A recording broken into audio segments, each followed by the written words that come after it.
turn your green mics on. Let's repeat that, please. It is 3:30. Let's call this meeting to order. And we'll start off with a brief prayer. Lord, watch over us all. Help us to make the right decisions for our friends and neighbors, and help us to get through this crisis that we're currently in with the COVID virus. Amen.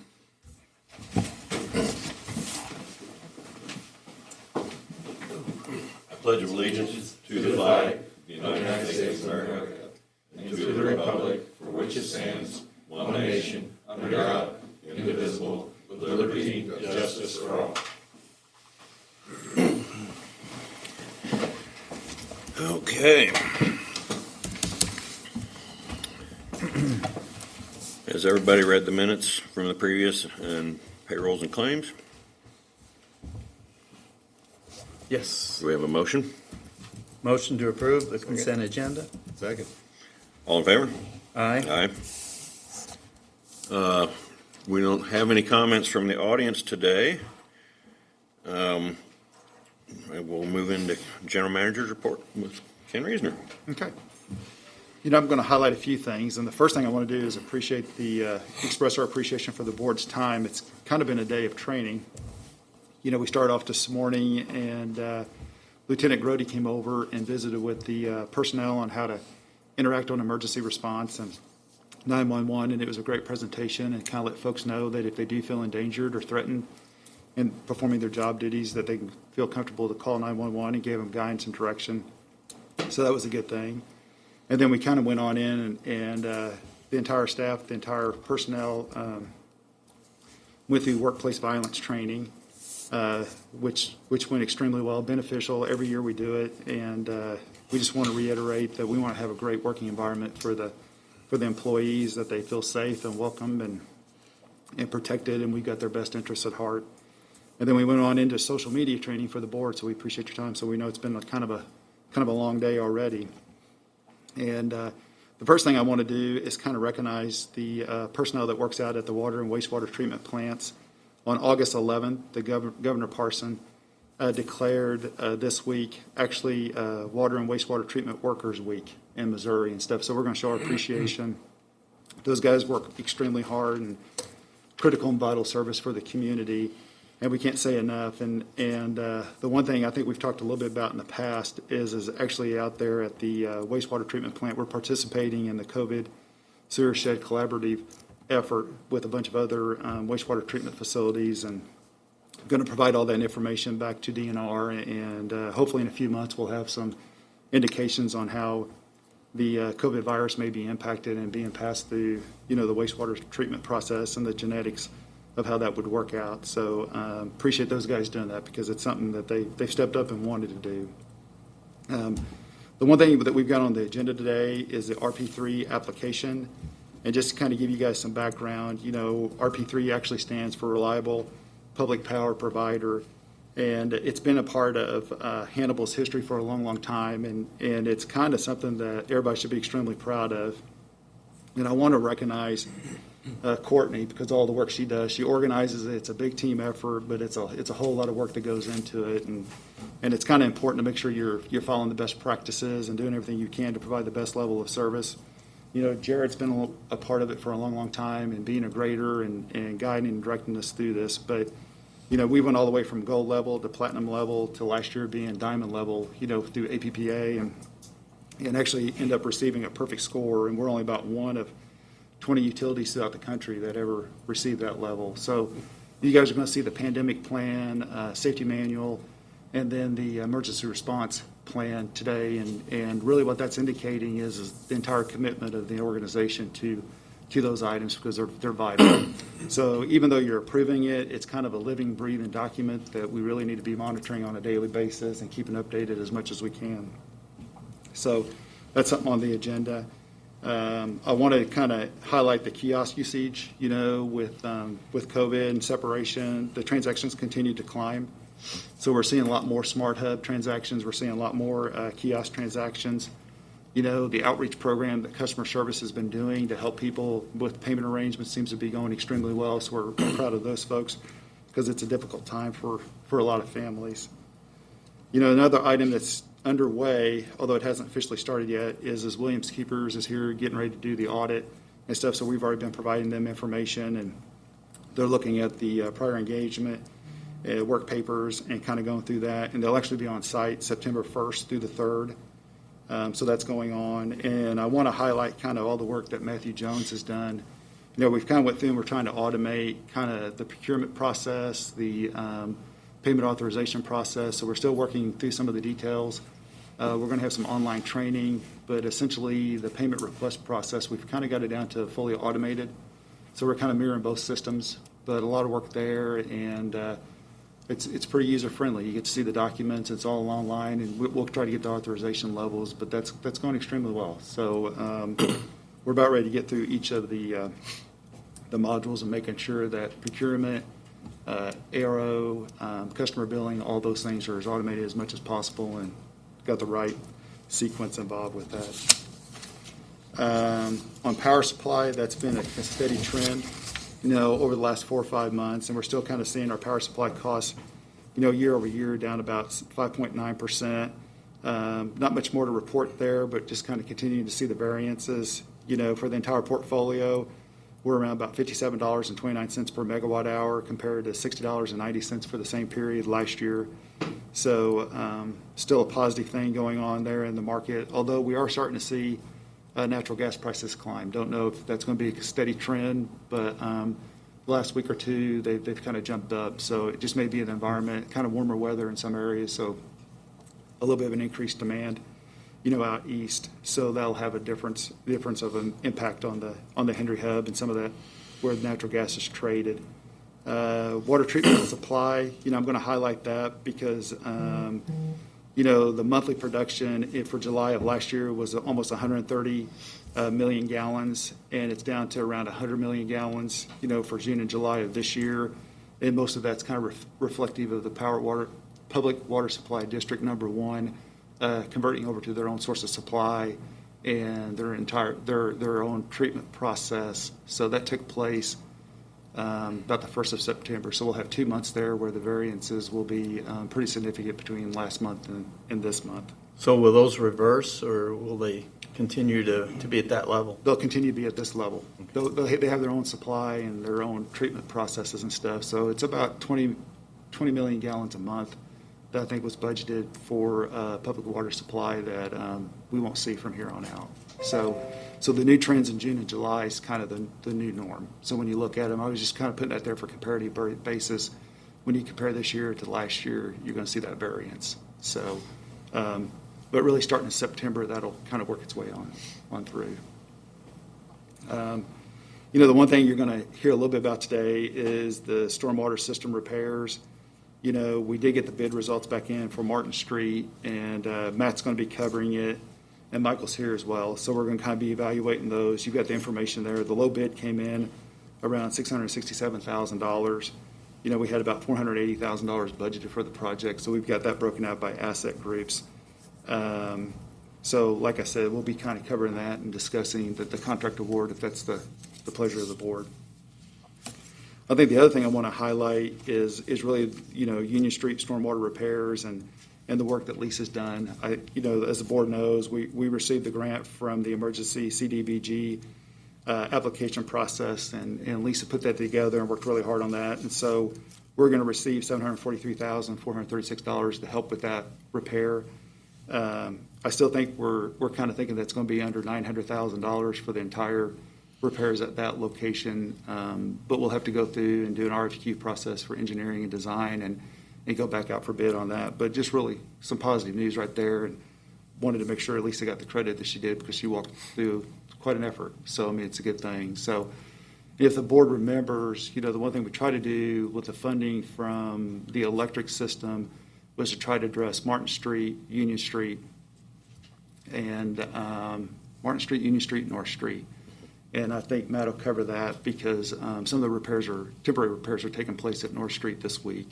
So that's another highlight that's out there, but that's kind of where that's at. So by the time we get those 3 projects addressed and then start doing some system assessment and then making the transition to MS4 compliance, you know, I think we'll be able to get a lot done over the next 11 or 12 months.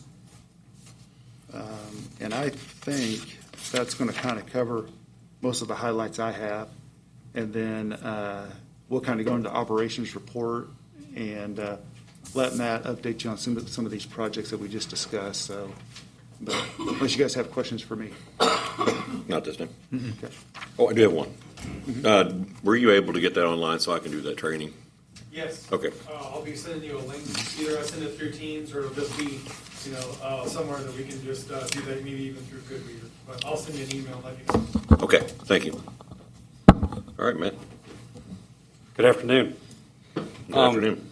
First update is the water treatment plant. We are on downhill of that project.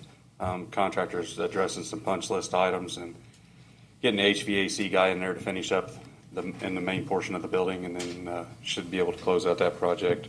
We actually have a meeting scheduled with the engineer and the contractor tomorrow to go over all the items up there. One last look through before we move on from that project. So, Die Maker's Tank Rehabilitation. Hogan's Incorporated been working out at Die Maker's Tank there behind Spartan Light Metal Products off Highway MM for a little over a month now.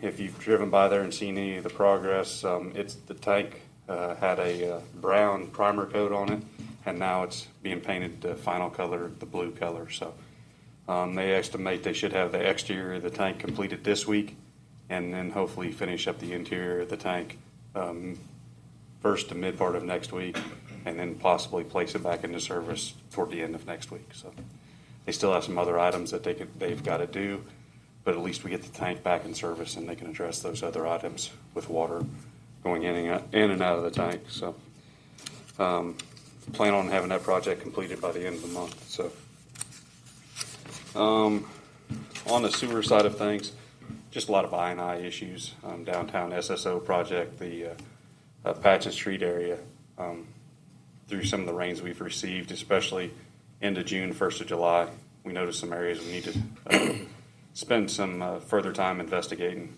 and potential repair possibilities. So once we get through this manhole project this summer, we'll start focusing on these areas and hopefully have them addressed before next spring. Stormwater, we continue to have monthly discussions with people from Black and Veatch on setting up the utility or how we're going to go about funding stormwater projects into the future. And so that's been beneficial. We've been able to talk to several different people about how they set up a utility or what they're doing. We also spoke with the legal counsel of NACWA organization, gave us some ideas of what different utilities and different agencies are doing across the states. So provided us some information there and some stuff that we can look into as we continue to develop a funding source. We'll talk about Martin Street a little later. North Street, a temporary repair. They had been in here. They came in at the end of. They originally tried to get in here in June. Just the river level wouldn't allow it. They came in last week of July. They were able to get the fabric put in and pinned to the walls. But then we got a rain, and the flows coming down through there were just too much for them to temporarily pump and get the concrete poured. They tried to come back beginning of last week. We had rain, same thing. And so they showed up on site today, getting everything in place, and the concrete are scheduled to pour tomorrow morning between 9 and 10. So once they get that done, then they'll get that hole closed up. We can do some cleanup work around there and get that looking a little better. Continue to work with the city and FEMA on repair funds for a portion of North Street.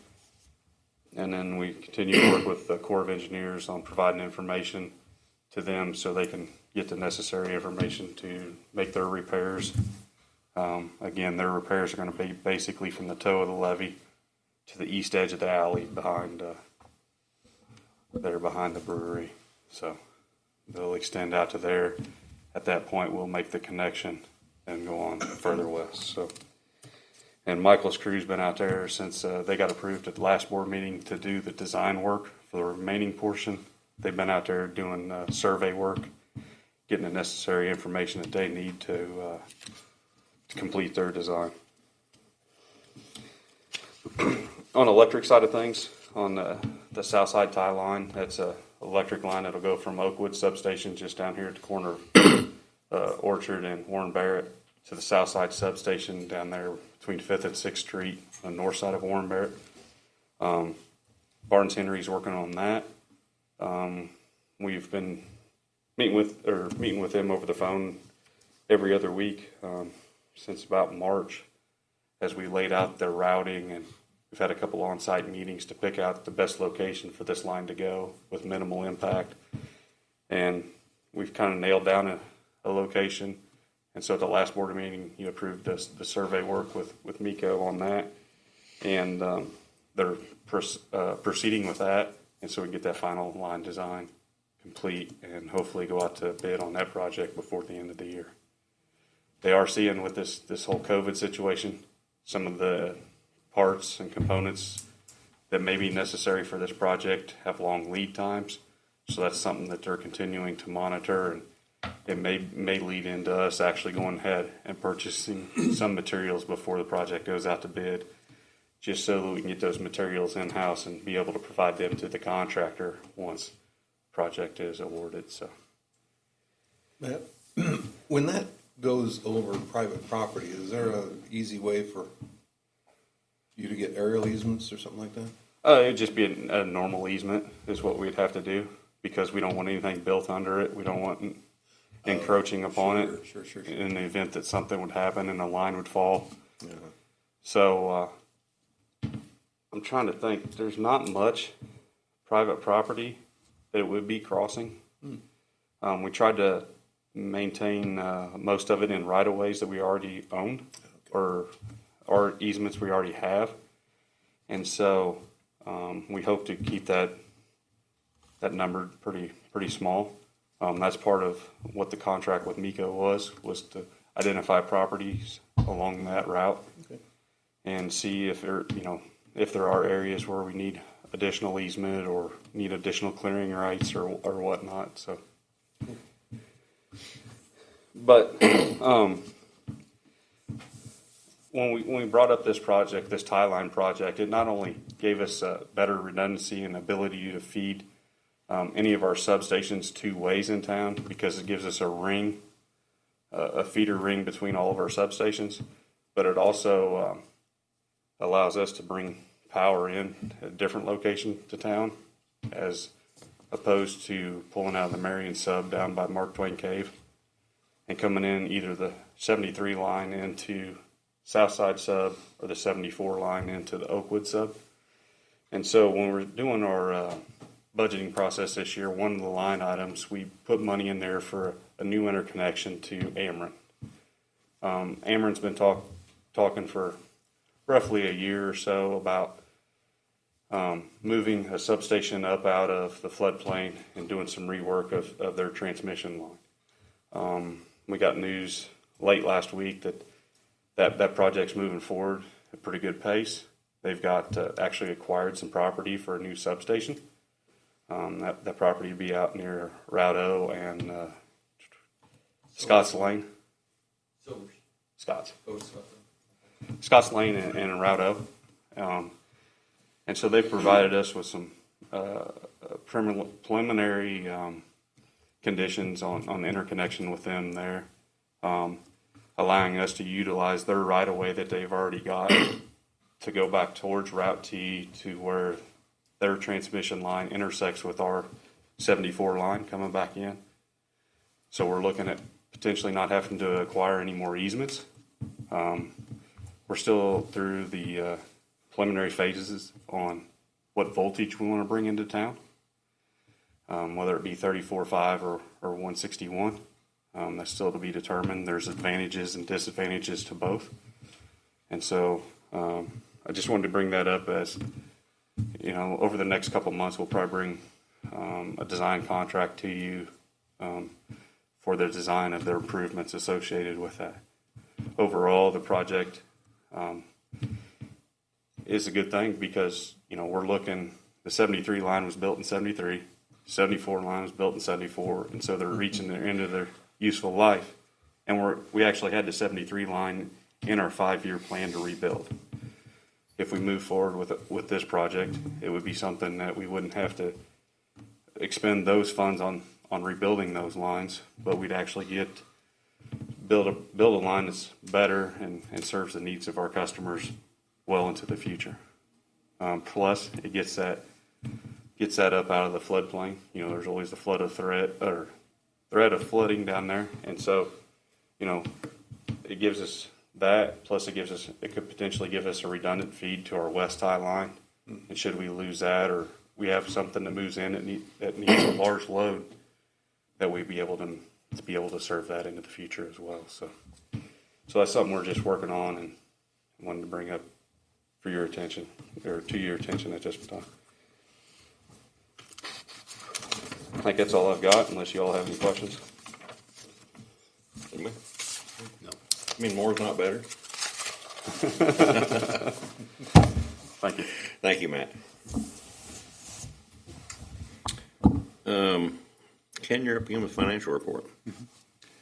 You know, last month it was the end of our fiscal year, and we pretty much focused on financial data for year-to-date numbers. Now that this is July and July reported numbers, it's really a 1-month comparison to budget and stuff for this next fiscal year.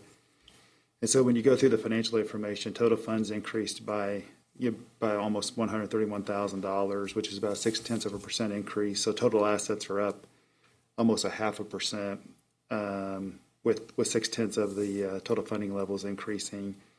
Pretty much all the systems saw a little bit of an increase in funding levels through this first month of the fiscal year. Net income was right on budget. You know, it was up about $4,000 compared to last fiscal year. Net income was down $16,000, so everything's kind of within a pretty reasonable range. You know, comparing prior years' water variances, you know, we talked a little bit about the public water supply district impact to the financials and stuff, so we're kind of working through those comparisons and stuff. So we'd actually received revenues from them for July and August, which we will not this year. When you kind of look through and compare the financial performance to budget, you know, we're still seeing the electric funds revenues, you know, pacing at a lower level than what we had anticipated. It's down about 5%, but overall expenditures are down 3.5%. And then net income's only down about $53,000 for electric.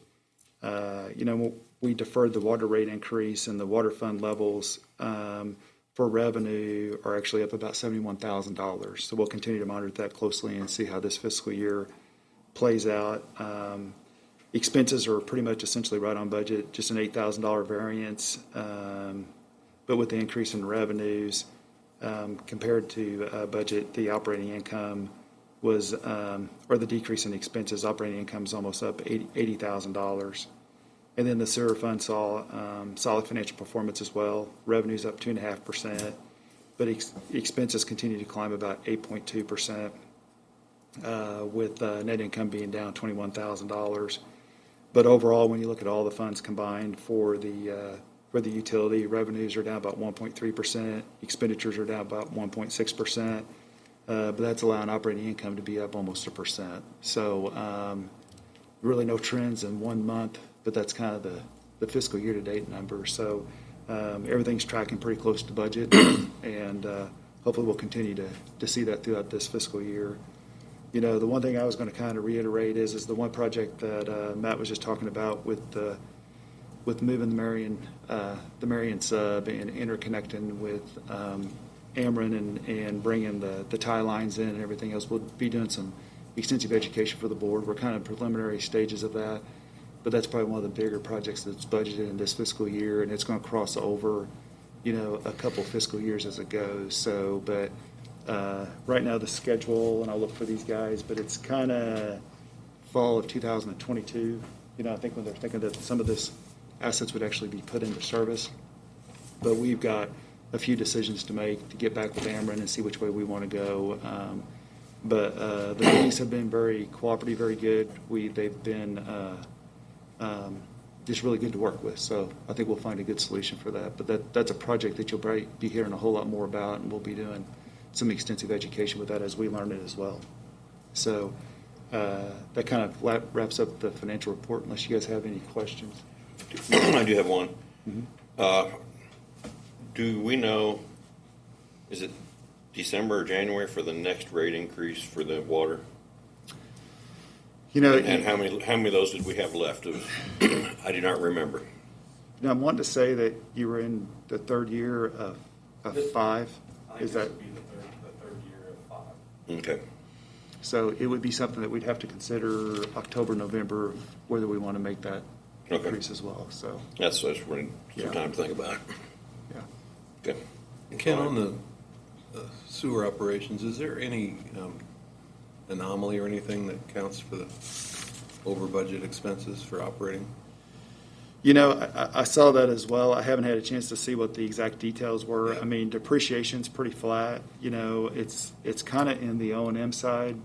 Did we have I don't know of any failure that we had on the system that would have caused a repair. I'm going to kind of defer to Matt on that. Do you know of anything? Yeah, this is putting you on the spot. I probably shouldn't ask in this form. No, that's fine. Nothing this budget year. Yeah. Those You know. kids were last budget. Now, the only thing I could think of that it may not really be an actual variance as much might be an allocation variance in the budget.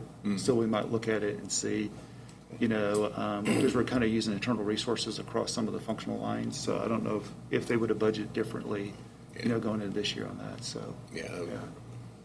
Yeah. But we will find out and let you know for sure, yeah. Anybody else? Old business. Ken, you're still up. Yeah, it kind of goes right on into the stormwater situation. You know, back in 2017, the Stormwater Fund borrowed $1 million from the electric fund, you know, to allow some of the development to find out a sustainable revenue stream for the stormwater system. We've got some additional funding budgeted this year, like we were just talking about, for the major failures that's out there, doing some assessment. There would actually be a principal payment due August 1st, and it was deferred in 18 and 19. And so since the revenue stream has not been put in place, or the funding stream hasn't been put into place yet, and the agreement is between the electric fund and the stormwater fund, we're looking for the board to defer that payment one more year.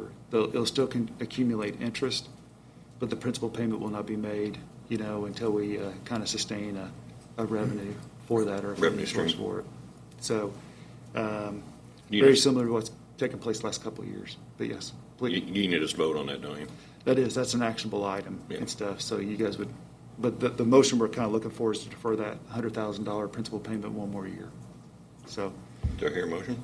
Motion to defer the storm water loan principal payment for this year. And discussion, do you feel that this is appropriate based on the original contract to just do it in a motion like this? Yeah, you know, the note is such that it's got a demand feature where you can defer payments as you wish, and then you could at a later date demand it due. It does not release your ability to demand the payment due at a later date just because you deferred a payment or gave extra time. Now, formally, if you really wanted to, you could do some type of a note modification which reset a new payment date. With it being a loan basically from yourself to yourself, obviously you're wanting to keep clear lines between the two funds. I don't know that it's necessary, but if it's something that you had any kind of concern about, we could also do like a note modification. I just want to make sure if an outside observer came in and looked at. Yeah, something. you know, you can always, anytime you're in a promissory note I situation, you haven't can read the always, verbiage of it either. yeah, you can always defer a payment or postpone a payment. The trick is that there is some case law in Missouri that sometimes, depending upon how you defer it, you might be alleviating your ability to enforce the note at a later date, but that's not the case with this note. There was a motion, was there a second? Not yet. I'll second. All in favor? Aye. Your motion is passed. Thank you. Is that all you had on that, Ken? That's it, on, Okay. on item A. Matthew, you are up again.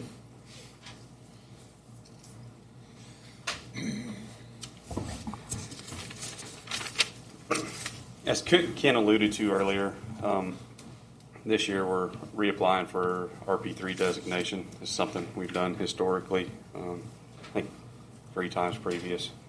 And so as part of that application process, they asked for our emergency response, pandemic continuity plan, and safety manual. And excuse me, they look for it to be approved by our governing bodies. The higher the body, the more they see the organization or the community behind that plan and the ability to fund that plan and implement it. So all we're asking for is approval of the 3 plans so that we can take it to City Council for their next council meeting, like September 1st, I think is the one we would take it to. I think you got an email with the plans in it, rather lengthy, so we didn't want to include it in the board packet, but there's a hard copy back there if anybody wants to look at them. So. And in the memo, it outlines what was changed. Basically, emergency response plan was just updated based upon current organizational structure and personnel, personnel and contact information. Pandemic plan is new. So that was something that was developed in the last few months in response to the COVID outbreak. And then the safety manual, it was actually reapproved back in February of 2019 to put the electric department under the 8 PPA safety manual. So you're wanting us to make a motion to approve that?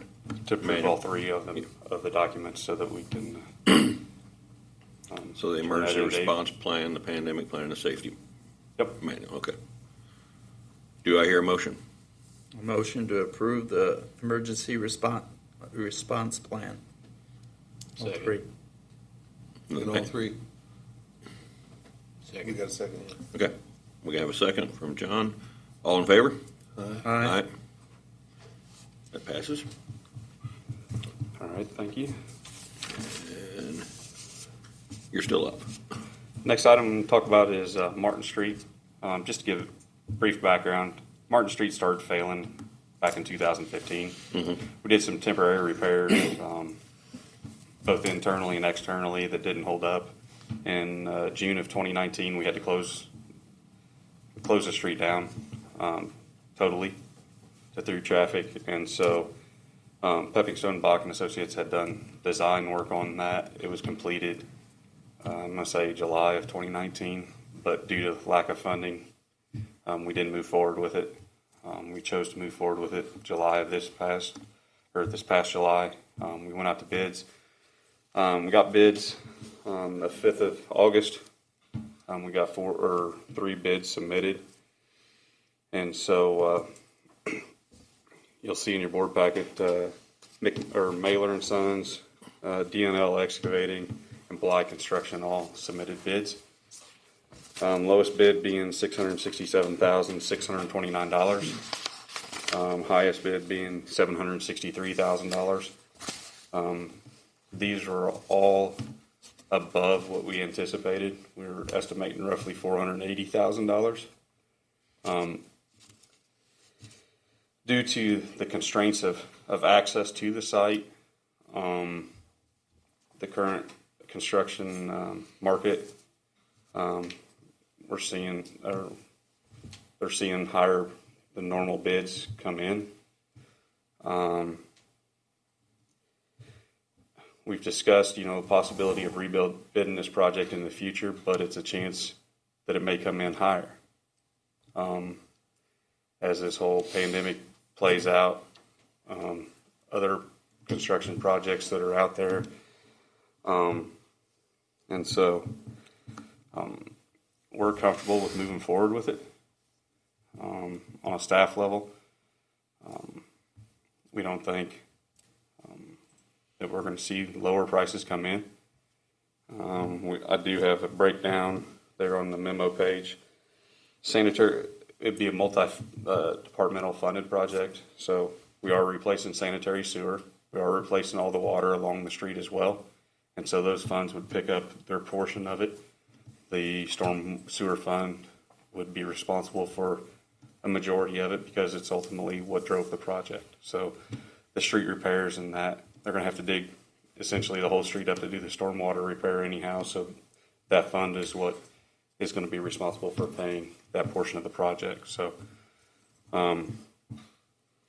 see, roughly $144,000 would be responsibility of sanitary sewer. $457,000 roughly would be responsibility of the stormwater, and roughly $67,000 would be the responsibility of the water department. So I don't know if you have any questions or whatnot, but Michael's here as well that can help explain some of the market conditions that we're seeing. Yeah, I'd like to hear from Michael a little bit about, my first reaction when I looked at those bids was that they're pretty far out of line. Is it the engineer's estimate is the problem? Is it not enough bidders? Is it the COVID deal? So I asked those questions of Mike. Let him talk a little bit about it. So yeah, and a little bit. You may need to use the microphone. I don't know if that'll pick up for.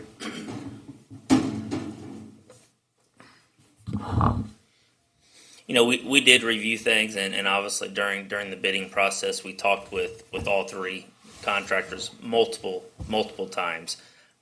So throughout the past 6 months, we have seen a fluctuation in different costs. But it's been so random, it's been hard to identify it's here, it's there, and try to isolate those. Sometimes it's appeared it's been due to manpower or lack of. Other times it's been different supplies that are required. It's kind of been across the board. One thing that all three contractors came to in comments, they all three made two different comments. The first one was access to the site. It's a narrow road, it's all built in, and there's no, it comes off Fulton Avenue, and all your roads come off Fulton Avenues, and there's not many connectors. You got big valleys over there, so there's not big, so basically you got a several mile detour to get all the way around. So when they close it around, how do they get large vehicles, dump trucks, things of that nature, get material there?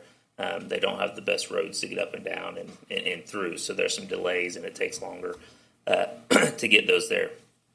The other concern was, all three of these utilities tie in at Fulton Avenue. Of course, it started off as a combined sewer system, so the storm sewer is what kind of set the grade to begin with. It's about 9 foot deep. The sanitary sewer came in later. To disconnect those, but tied in relatively close to the same elevation, because obviously you had services that already tied into the combined sewer. So it's roughly also 9 foot deep. They were very concerned with that connection. So we did work with the city and agreed to allow them to close Fulton Avenue for 2 days in order to kind of ease the anxiety, which, try to bring those prices down. That 2 week period was kind of something that all the contractors felt comfortable with.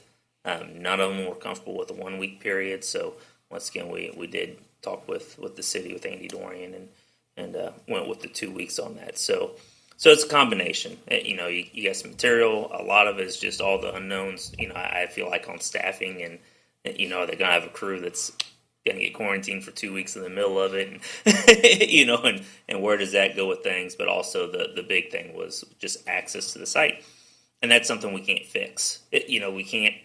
If it was a material, if they couldn't get this, if they couldn't get that, then okay, let's tweak the design here and there, and try to accommodate that to bring the prices down. But access to the site, something that we just can't.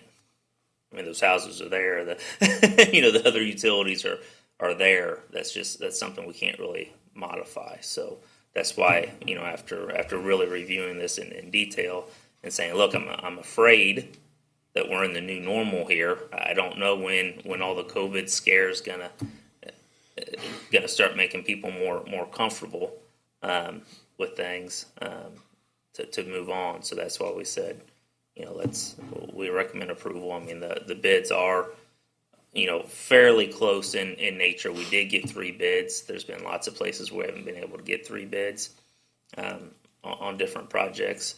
As you know, an extremely wet year.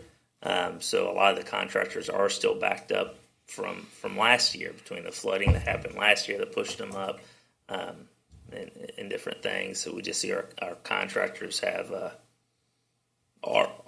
do still have a large backlog for the most part, and a shortage on labor. So we don't see that changing right away. Michael, what do you see if you're going to close down that street for a couple of weeks, which is reasonable? Is there staff? Whose staff is going to cover the coordination with the neighborhood, to accommodate them? Because that's where you're right. So it's that one intersection right there that will be. So the contractor will be responsible for detour signs and signage, throughout. We are going to take them up Pershing Drive and loop them kind of the too far apart. The reality is the locals know the streets, in the local traffic. They know they can go up and around a couple different ways and do it. And I guess my question is before that happens, the coordination with that each neighbor. In other words, the on the street, somebody's got to talk with those folks before it all happens. Is an important issue. Yeah, typically when we've had a street closure like that, we've coordinated that with the street department, and the contractor's been responsible for the signage and this and that, but the street department's assisted in some of that, kind of the one-on-one personal stuff. We have not required the contractor to go door to door, if that's what you're asking. That's not a requirement. Yeah. We can, there's only like 6 or 7 houses on that street. I was going to say, if the numbers are small, that's those we don't have a couple of hours. talking to, and giving them an update. Most of the time, you do something like this, that they're coming out asking questions anyhow. So yes, we'll definitely keep them up to date. Okay, that's important. Where they can come in, where they can't. Imagine if it was happening in your neighborhood. You're going to be all over it if you've got to walk a block to get to your house, that kind of stuff. So. We're not actually blocking any driveways. Yeah. So I've lived on Martin Street. There will be some on those, but with the closure.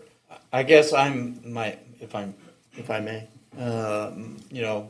I'm fine with moving ahead because it was deferred. There is some risk there, and that we're setting a trend as a public utility to say we will accept bids that are considerably higher than we considered normal, because the next set of bids could come in considerably higher because we've set a new high water mark for ourselves. So I do have a concern with that we're just we're telling contractors they can bump it up on us. So we have to be a little careful with it. That's all. Fine. Thank you. Mike, do you have background with this Miller and Sons? Yes, sir. Yeah, they are actually just completing a project of similar magnitude for us in Louisiana, Missouri.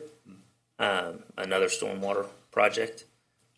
It's smaller materials, it's more 30-inch pipe other than the larger box culvert sections.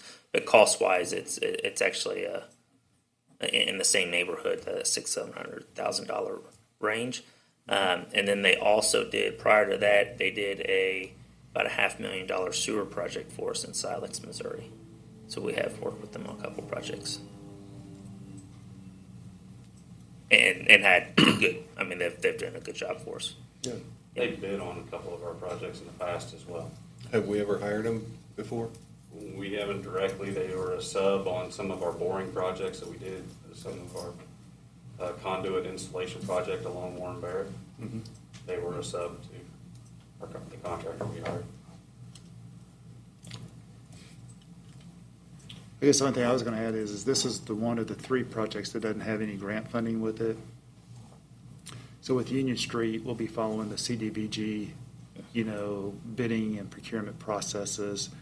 And then even on North Street, we'll be following the FEMA bidding and procurement processes and stuff. So the reason we budgeted the way we budgeted is to leverage those dollars, to try to resolve these situations that's been hanging out there for a while. So those are the two next initiatives and stuff. So this is the one that's kind of standalone. And then the other thing that's kind of out there is we'll have to bring back to you is we've got about $250,000 left of the $1 million that we just deferred the payment on. But when we do this award, we'll have to go ahead and increase that line of credit or that funding. And we've already kind of visited with James on making the adjustment on that promissory note. So just so you guys are fully aware of the funding requirements and where that's at. And then what's going to be drawn down is just the stuff that's directly related to the stormwater will be the funding that will be drawn. So everything that's related to water and sanitary, just like Matt was saying, will come out of those funding sources, which we've got budget funding for it. So it's within the plan itself. So there's nothing that's being presented that's not already within the budget that hasn't been thought about. As we get deeper into these projects, that may not be the case, but so far, it's kind of within the budget that's been approved. So. Any other comment? So are we making a motion today to do that or move forward with that, or? To accept the bids. To accept the bids and award it to Megalern Sons for I really want to move forward with that project. 600. Motion to accept 667. Martin Street bids. Do we have a second? Second. All in favor? Aye. Aye. Thank you. Thank you.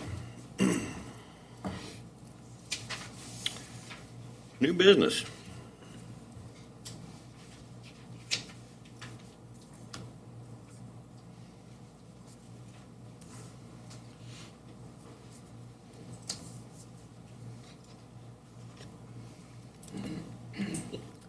You ready for me? Yes, we are. Okay. Under new business, item A is a schedule of fees and charges. And that's to update the ballot issue for the recycling fund that the voters approved, and then to make the adjustment to the transfer fee. So those are the two items there that needs board approval.